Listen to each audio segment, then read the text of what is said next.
আসে নাই, ওদের টাকা পয়সার কোনো অভাব ছিল না, চেহারা চুরুতের কোনো অভাব ছিল না, সমাজ পরিচালনার ক্ষেত্রে তাদের কোনো দুর্বলতা ছিল না, নেতৃত্বের ক্ষেত্রে তাদের কোনো দুর্বলতা ছিল না, কিন্তু তারা আর কেউ ফিরে আসে নাই।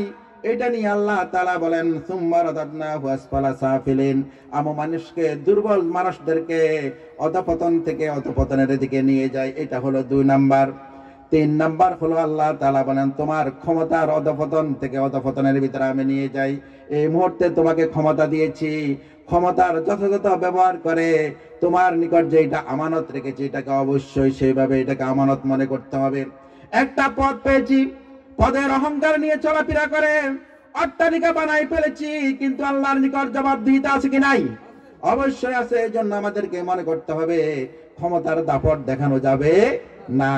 1 নম্বরে স্বাস্থ্যের কোনো দাপট দেখানো যাবে না, 2 নম্বরে অর্থের কোনো দাপট দেখানো যাবে না, 3 নম্বরে আমার ক্ষমতার কোনো দাপট দেখানো যাবে না, 4 নম্বর হলো আমার জনবল নিয়ে কোনো অহংকার করা যাবে। আমি তো আছি, আমাকে কেউ ঠকাতে পারবে না, সব দিকে দিয়ে আমি আছি, আমার জনবল আছে, টাকা আছে, পয়সা আছে, শক্তি আছে, সন্তান সন্ততি আছে, কে আমাকে আবার রুখতে পারে? বলে কি বলে না? আল্লাহ তাআলা বলেন খবরদার, এগুলা নিয়ে গর্ব করা যাবে না, অহংকার করা যাবে না। তোমাকে অধঃপতনের চেয়ে আমি অধঃপতনে নিয়ে যাব। যে এত সুন্দর চেহারা নিয়ে তুমি গর্ব অহংকার করেছো সেটা আর বেশি দিন থাকবে না।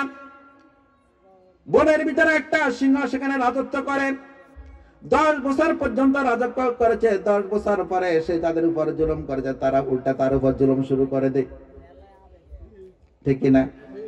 এই জন্য আমাদেরকে মনে করতে হবে যখন আপনার ভিতরে কোনো গর্ব অহংকার আসবে তখন আপনি মাটির দিকে তাকায় হাঁটবেন। সুবহানাল্লাহ।